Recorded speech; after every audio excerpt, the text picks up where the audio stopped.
Hello students, welcome to the online class of maths in St. Peter's Public School गोडावोरजी। इससे पहले वाले video में हम लोग हाइट एंड डिस्टेंस से रिलेटेड प्रॉब्लम्स को सॉल्व कर रहे थे और क्वेश्चन नंबर 15 तक हम लोगों ने डिस्कस किया था। इसके बाद में मैंने कहा था आप लोगों को कि बची हुई प्रॉब्लम्स जो हैं वो भी ट्राई करना, नहीं होंगी हम नेक्स्ट वीडियो में शेयर करेंगे, ठीक है। तो चलिए देखते हैं नेक्स्ट। अभी मैं हर एक क्वेश्चन आपको सोल्व करवाने वाला नहीं हूँ। यहाँ पे ज़्यादा से ज़्यादा मैं करूँगा तो क्या करूँगा, किसी क्वेश्चन को समझा दूंगा आपको और उसका रफ डायग्राम जो है वो एक ड्रॉ करके दे देता हूँ। कैलकुलेशन पार्ट जो है वो आप लोग खुद से ट्राई कीजिए, ठीक है। 16th question, the shadow of a vertical tower on level ground is increased by 40 meter. When the altitude of the sun changes from 60 degree to 30 degree, then find the height of the tower.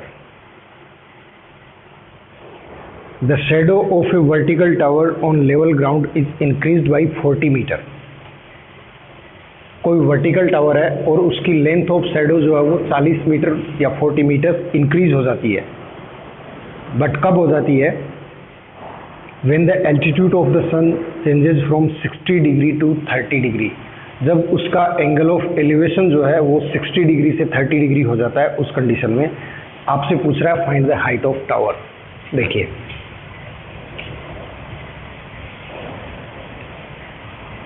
Initially आपको ये tower दे रखा है जिसका base point B पे है, ठीक है। उस टाइम पे सन का एंगल ऑफ एलिवेशन जो है वो 60 डिग्री है एट पॉइंट सी। कुछ टाइम बाद में सन का एंगल ऑफ एलिवेशन जो है वो 30 डिग्री हो जाता है। सपोज पॉइंट डी तक एंगल ऑफ एलिवेशन जो है वो 30 डिग्री हो जाता है। उस कंडीशन में इस टावर की लेंथ ऑफ शैडो जो है, लेंथ ऑफ शैडो वो 40 मीटर और इंक्रीज हो जाती है। तो सपोज पहले यदि ये x मीटर थी यहाँ से लेके यहाँ तक, अभी 40 मीटर और इंक्रीज हो गई है, यानी CD डिस्टेंस जो है वो 40 मीटर है। तो टोटल ये लेंथ कितनी हो गई? x plus 40 metre. यहाँ से लेके यहाँ तक की जो डिस्टेंस है वो x प्लस 40 मीटर्स हो गई है। आपसे पूछ रहा है हाइट ऑफ टावर यानी h। तो आई होप आप कैलकुलेट कर सकते हो। अब आप इसको पहले right angle triangle ABC use करो उसकी हेल्प से, और ये परपेंडिकुलर हुआ, ये बेस हुआ, ट्रिग्नोमेट्रिक रेशियो जो यूज़ होगा वो 10 होगा, ठीक है। और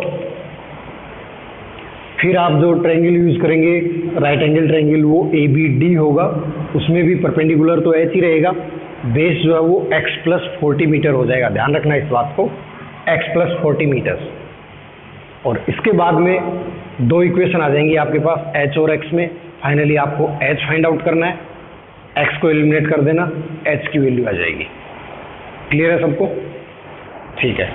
नेक्स्ट अगला क्वेश्चन आपको दिया है 17th question, the angle of depression of two ships from the top of the light house situated at 60 metre height from sea level are 30 degree and 45 degree. If two ships are on the same side of the light house then find the distance between two ships. समझ आया question? The angle of depression of two ships, 17th question.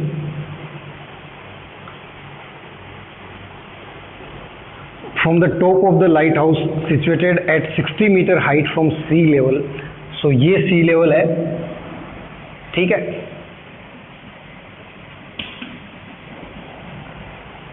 इस पे एक light house situated है जो कि सी level से कितने मीटर हाइट पे है? 60 मीटर हाइट। ये 60 मीटर आपको दिया है। इस लाइट हाउस को मैं AB का एज्यूम करता हूँ, दो शिप जो हैं वो लाइट हाउस के एक ही साइड प्लेस हैं और उनका एंगल ऑफ डिप्रेशन जो दे रखा है वो आपको दे रखा है 30 डिग्री एंड 45 डिग्री। ठीक है,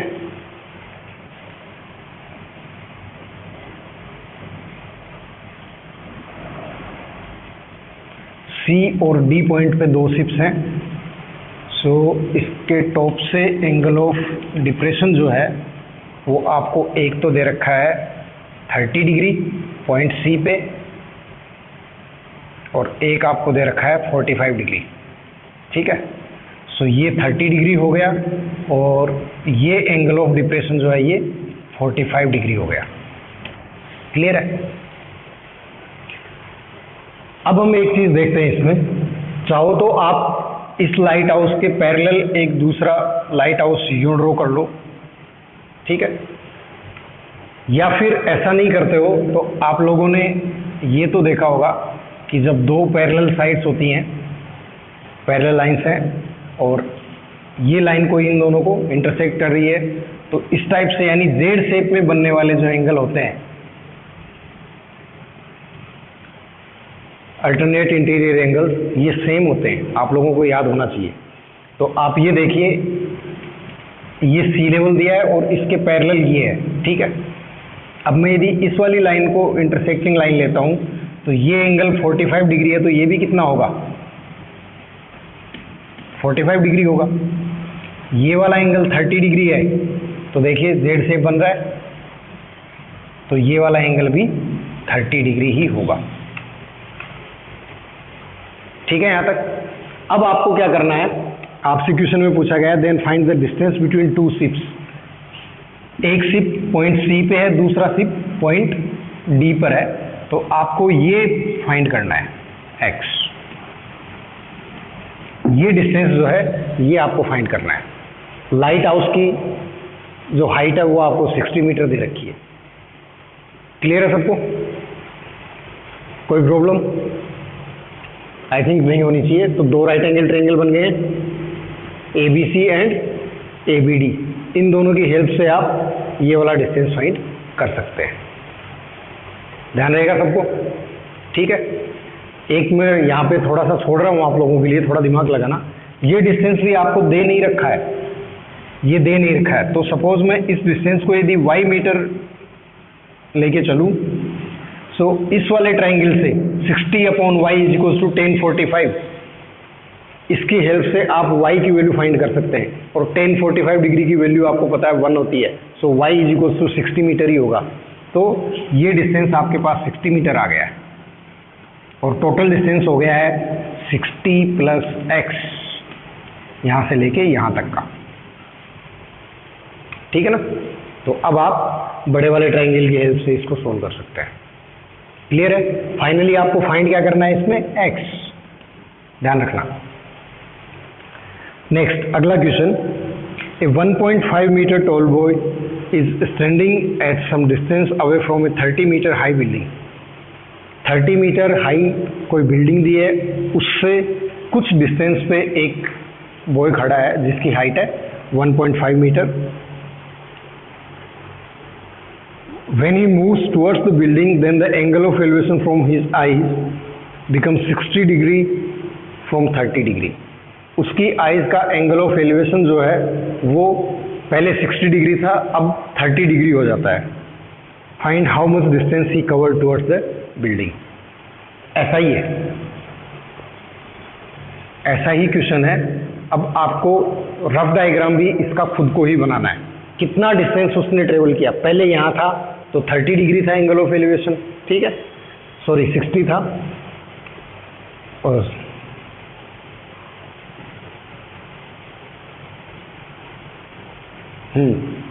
पहले 30 था, उसके बाद में 60 डिग्री हो जाता है जब वो बिल्डिंग की तरफ आता है। तो कितना डिस्टेंस उसने ट्रेवल किया, यानी ये x, ये आपको फाइंड करना है।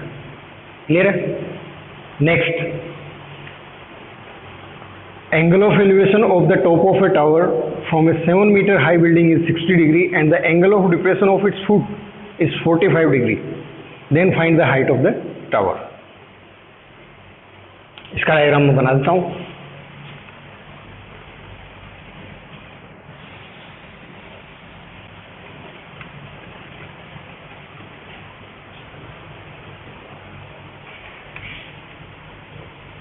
क्वेश्चन नंबर 18,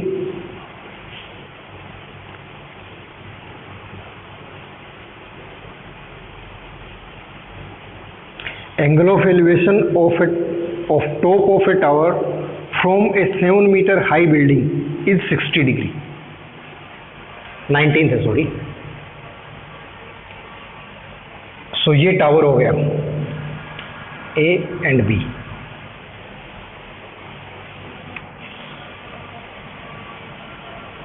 ठीक है. दूसरी आपको कोई बिल्डिंग दे रखी है जिसकी हाइट दे रखी है 7 मीटर. ये मैं C एंड D ले लेता हूं. C एंड D ले लेता हूं. अब आपको क्वेश्चन क्या कह रहा है? Angle of elevation of top of a tower from a 7 metre high building is 60 degree and angle of depression of its foot is 45 degree. यहां से जब मैं इस के टॉप को देखता हूं तो जो एंगल ऑफ एलिवेशन बन रहा है वो मुझे दे रखा है 60 डिग्री. और इस बिल्डिंग से जब मैं इस टावर के फुट को देखता हूं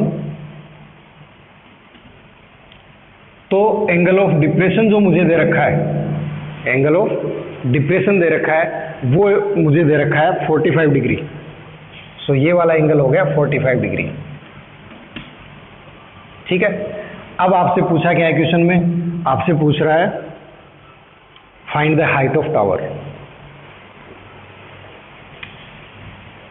सो A B C D ये पॉइंट E हो गया और आपको ये फाइंड करना है पूरा A B.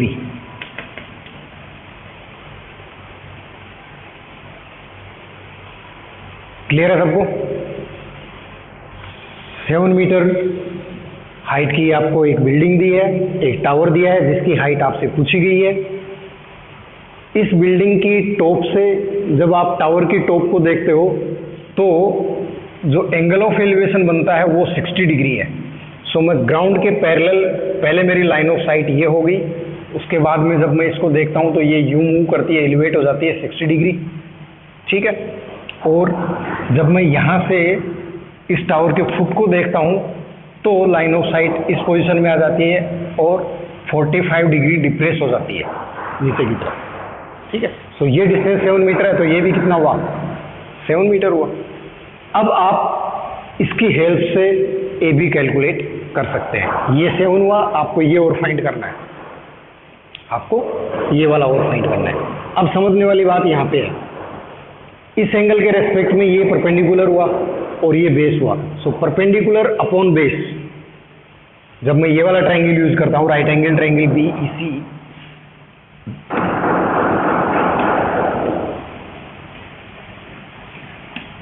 right angle triangle BEC, then tan 45 degree will be equals to what? Perpendicular upon base, and perpendicular is BE upon EC. So tan 45 degree is 1, BE is equals to 7 meter upon EC. So therefore EC will be equals to 7 meters. यानी ये distance आपके पास 7 metres आ गया है. जब EC आपके पास आ गया है, आपको क्या फाइंड करना है? AE, और AE आ जाए तो AE प्लस EB will be equals to AB. tan 60 degree की वैल्यू √3 कैलकुलेट कर सकते हैं, दोनों को ऐड कर दो, आपका आंसर आ गया. ठीक है. सो 19th क्वेश्चन तक हम लोग पहुंच गए हैं.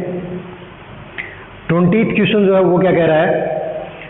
From the top of a hill in east side at 2 points angle of depression are 30 degree and 45 degree.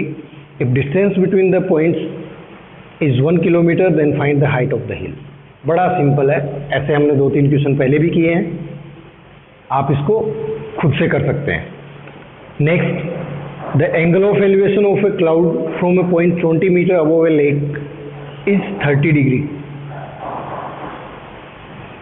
If the angle of depression of its reflection from point A is 60 degree, then find the distance of the cloud from point A.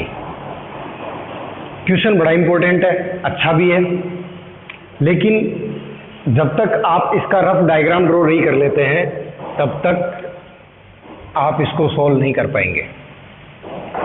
जैसे जैसे question मुझे कह रहा है वैसे वैसे इसका rough diagram draw करते हैं। क्वेश्चन नंबर 21, क्वेश्चन कह रहा है the angle of elevation of a cloud from a point 20 metre above a lake is 30 degree. So सबसे पहले तो एक लेक है, एक पॉइंट दे रखा है ए, ये आपका क्लाउड हो गया इस पॉइंट पे।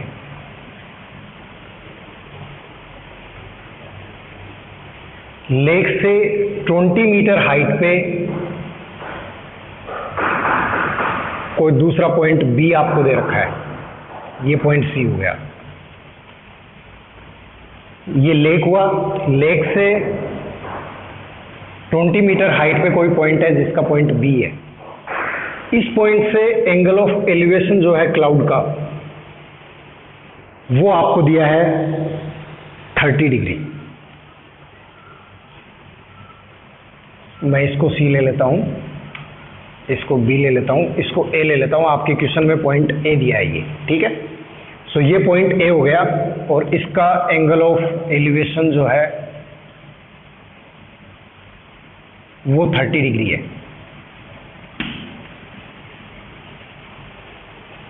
यहां तक क्लियर है सबको? आगे क्या वो कह रहा है question, if the angle of depression of it's reflection from the point A is 60 degree.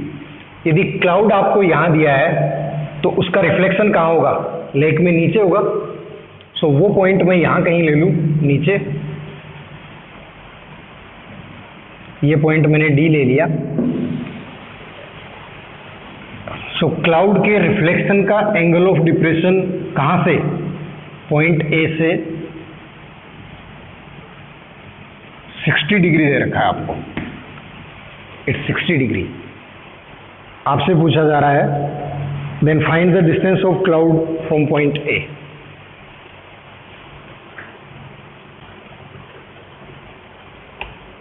Find the distance of cloud from point A. इस क्लाउड का पॉइंट ए से डिस्टेंस क्या होगा, ये आपसे पूछा जा रहा है। सो गाइज यहाँ पे दो ट्रायंगल बन रहे हैं, राइट एंगल ट्रायंगल, ए सी बी डी। ये पॉइंट ई ले लो, ये पॉइंट एफ ले लो। सो एक ट्रायंगल तो ये वाला बन रहा है आपका। ये डिस्टेंस 20 मीटर है तो ये भी कितना होगा? 20 मीटर होगा। ये डिस्टेंस मुझे पता नहीं है तो मैं इसको यदि x एज्यूम करूं, सो टोटल डिस्टेंस कितना हो गया? लेक से क्लाउड का जो हाइट है वो कितना हुआ? 20 प्लस x। 20 प्लस x हुआ। यदि ये हाइट x प्लस 20 मीटर्स है, सो इसका रिफ्लेक्शन जो है उसकी डेप्थ भी क्या होगी? यानी लेक से इसकी डेप्थ कितनी हो जाएगी?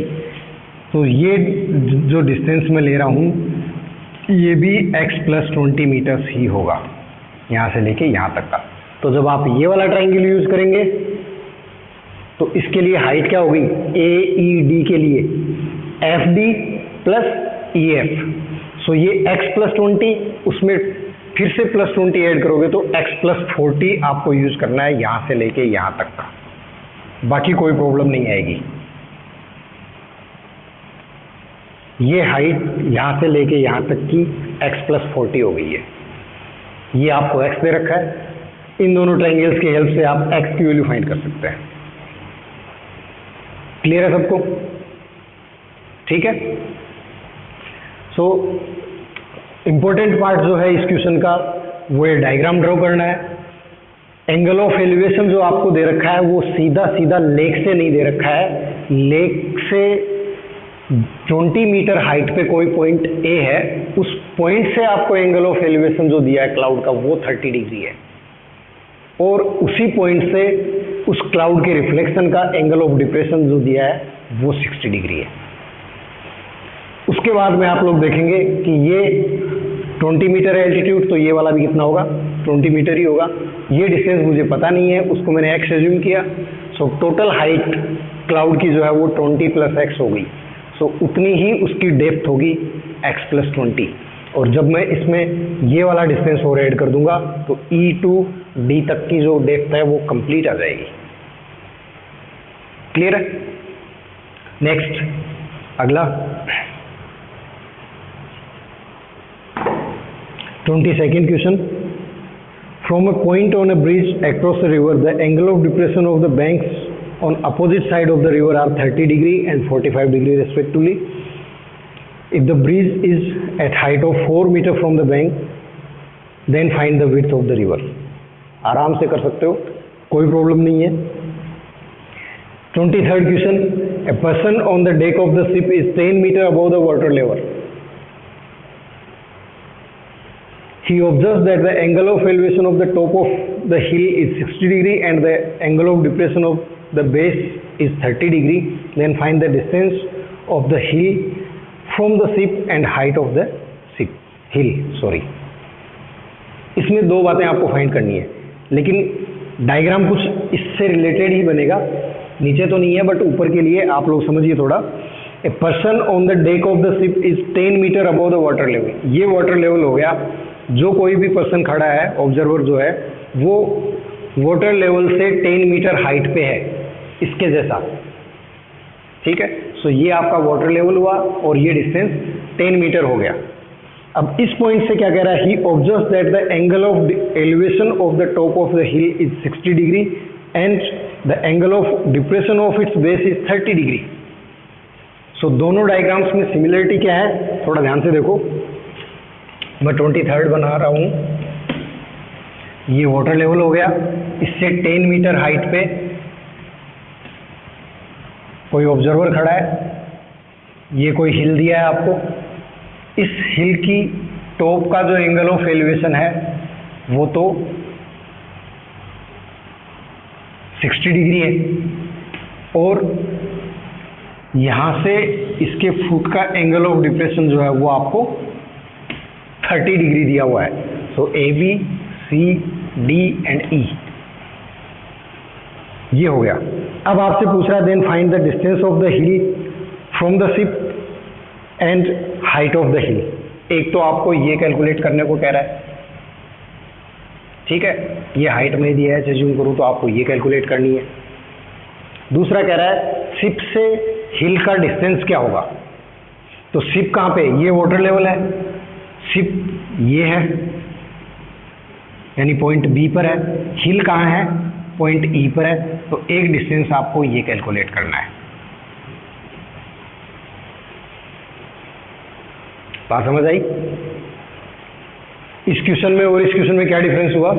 इस क्वेश्चन में जो एंगल ऑफ डिप्रेशन आपको दे रखा था वो इस क्लाउड के रिफ्लेक्शन का दे रखा था, जबकि इसमें एंगल ऑफ डिप्रेशन किसका दिया है? इस हिल के बेस का या फुट का. तो हिल का बेस कहाँ है? यहाँ पे. हो गया क्लियर? सो अगला question. A vertical straight tree 12 meter high breaks due to strong wind in such a way that its top touches the ground and makes an angle of 60 degree with the ground. Find at what height from the ground did the tree break. ऐसा question कल भी हम लोगों ने किया था.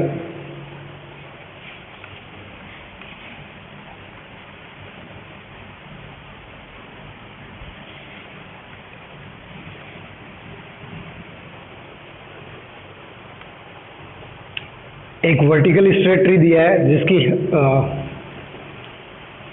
Height आपको 12 metres दी है और वो स्ट्रॉन्ग विंड की वजह से कहीं से टूट जाता है और उसकी टॉप ग्राउंड को टच करके एक एंगल ऑफ एलिवेशन बनाती है और वो बनाती है 60 डिग्री का.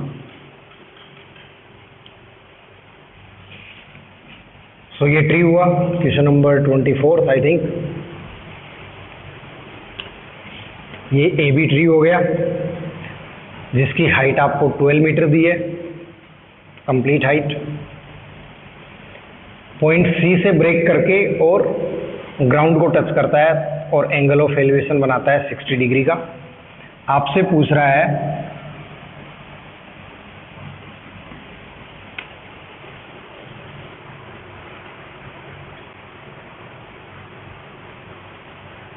Find at what height from the ground did the tree break.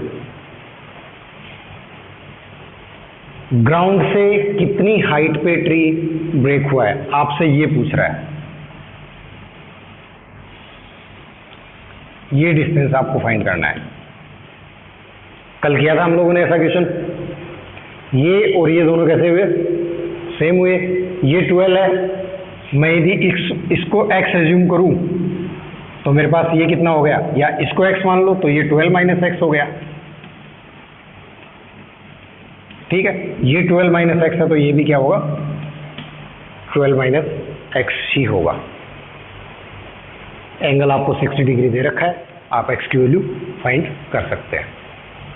ये परपेंडिकुलर हुआ इसके रेस्पेक्ट में, ये हाइपोटेन्यूज हुआ। परपेंडिकुलर और हाइपोटेन्यूज में कौन सा ट्रिग्नोमेट्रिक रेशियो यूज होगा, sign.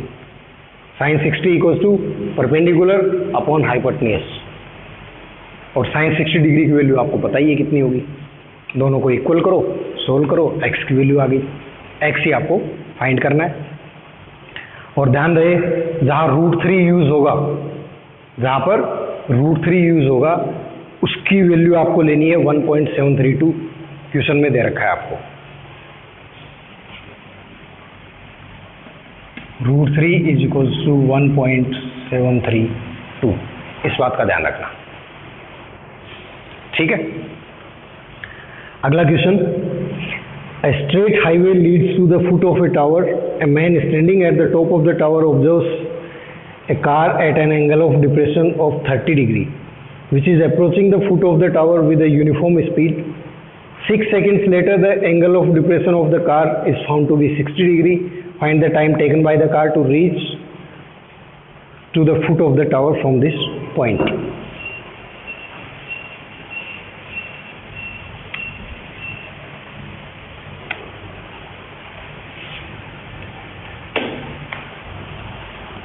A straight highway leads to the foot of a tower.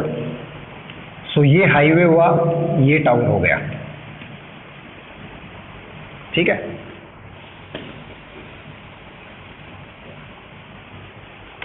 अभी क्वेश्चन क्या कह रहा है, a man standing at the top of the tower, यानी ऑब्जर्वर जो है वो कहाँ है, इस पॉइंट पे है, यहां पर। The observer at the top of the tower observes a car at an angle of depression of 30 degree. Suppose इस पॉइंट C पर कोई कार है, तो ऑब्जर्वर यहां से जब इसको देखता है तो उसका एंगल ऑफ डिप्रेशन जो है वो 30 डिग्री है, यानी ये 30 डिग्री हुआ तो ये भी क्या होगा, 30 डिग्री होगा। आगे कह रहा है which is approaching the foot of the tower with a uniform speed. Car जो है वो इस डायरेक्शन में मूव कर रही है, स्पीड उसकी यूनिफॉर्म है। 6 seconds later the angle of depression of the car is found to be 60 degree. Suppose after 6 seconds वो इस पॉइंट डी पे पहुंच जाती है कार, यहां से ट्रेवल करके, तो उस कंडीशन में उसका एंगल ऑफ डिप्रेशन जो है वो 60 डिग्री हो जाता है। सो ये वाला एंगल भी 60 डिग्री होगा। यहां से लेके यहां तक का डिस्टेंस यदि x मीटर्स है,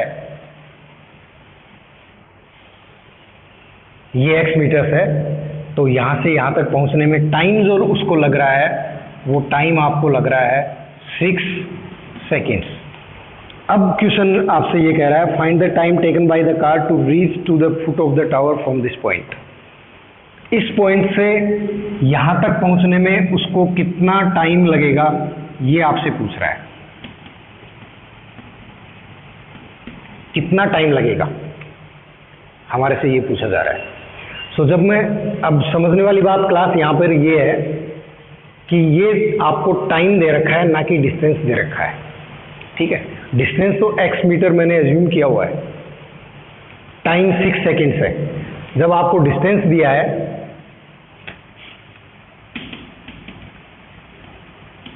डिस्टेंस x मीटर, टाइम हो गया 6 seconds, तो उसकी स्पीड क्या हो जाएगी कार की, कार की स्पीड हो जाएगी distance upon time.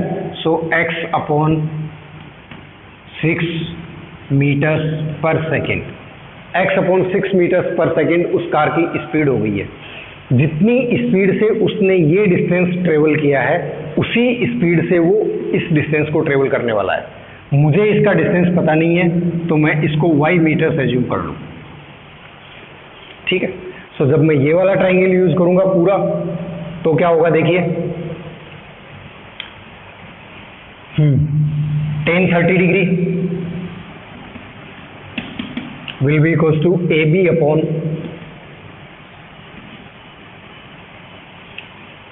Upon X plus Y, और tan 30 डिग्री की वैल्यू होती है 1/√3 is equals to A B upon X plus Y, और यहाँ से मेरे पास आएगा A B will be equals to X plus Y upon √3। ठीक है, दूसरा, जब मैं ये वाला ट्राइंगल यूज करूंगा तो उस कंडीशन में tan 60 बना, और tan 60 किसके इक्वल होगा, ए बी अपॉन वाई के, और tan 60 degree will be equals to A B upon Y. tan 60 degree की वैल्यू क्या होगी, √3 will be equals to A B upon Y, और यहाँ से आप ए बी फाइंड कर सकते हैं, ए बी हो जाएगा √3 इंटू वाई। ये इक्वेशन सेकेंड हुई। ठीक है, वो भी ए बी को रिप्रेजेंट कर रहा है, ये भी ए बी को रिप्रेजेंट कर रहा है ना। सो यहाँ से मैं दोनों को इक्वेट कर सकता हूँ, और दोनों को इक्वेट करने पे मेरे पास आएगा √3 into Y is equals to X plus Y upon √3। Cross multiply करूंगा, क्रॉस मल्टीप्लाई करने पे ये हुआ 3y is equals to X plus Y. ठीक है, या फिर ये y इधर ट्रांसफर हुआ तो कितना आया, 2y is equals to X, और y इज इक्वल्स टू हो जाएगा x अपॉन 2 मीटर्स, क्योंकि मुझे y चाहिए, डिस्टेंस y चाहिए। मैंने ये डिस्टेंस y एज्यूम किया हुआ है, y डिस्टेंस आ गया मेरे पास x अपॉन 2 मीटर्स। जब मेरे पास डिस्टेंस आ गया, स्पीड मेरे पास कार की दे रखी है x अपॉन 6 मीटर्स, और क्वेश्चन मुझसे पूछ रहा है कि x/6 मीटर्स पर सेकेंड की स्पीड से how much time the car will take to cover the distance of y metres. ये मेरे से क्वेश्चन में पूछा जा रहा है। सो डिस्टेंस आ गया, स्पीड आपको दे रखी है, आप टाइम कैलकुलेट कर सकते हो। सो टाइम का फॉर्मूला क्या हो जाएगा, चलो यही कर देते हैं। यहाँ पे डिस्टेंस हुआ आपके पास x अपॉन 2 मीटर, स्पीड हो गई x अपॉन 6 मीटर पर सेकेंड। सो टाइम क्या हो जाएगा, टाइम का फॉर्मूला क्या होता है, distance upon speed. So distance है x upon 2 divided by x upon 6।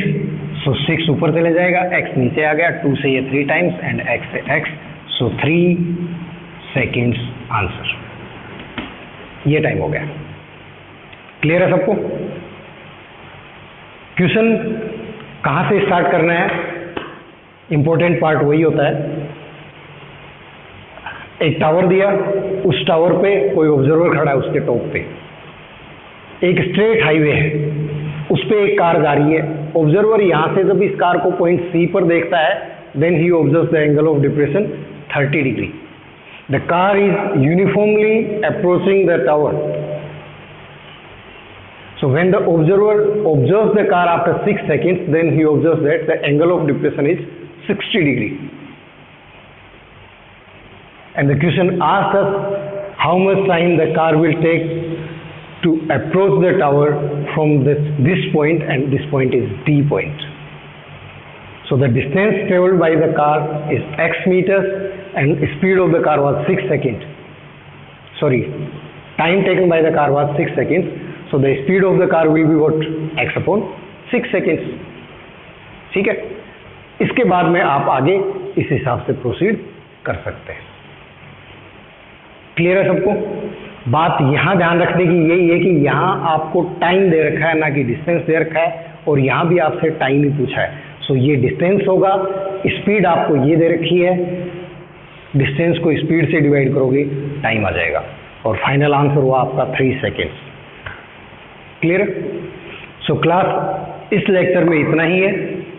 इससे अगले लेक्चर में जो क्वेश्चंस बच गए वो और यदि आप लोगों की कोई प्रॉब्लम्स हैं, जो क्वेश्चंस हम लोगों ने यहाँ डिस्कस किए हैं, कैलकुलेशन आपको ही करनी पड़ेगी। मैं बार बार रिपीट कर रहा हूँ, मैं यहाँ पे एक क्वेश्चन सोल्व करूँगा, 2 करूँगा, 3 करूँगा, हाफ एन आवर की वीडियो में ज़्यादा से ज़्यादा 5 क्वेश्चन सोल्व कर लूँगा। ठीक है, कैलकुलेशन पार्ट आपको स्ट्रॉन्ग करना होगा, कहीं भी मिस्टेक नहीं होनी चाहिए। ठीक है, सो प्रैक्टिस करो, कुछ नहीं आता है तो आप मुझसे फिर पूछो। Thank you.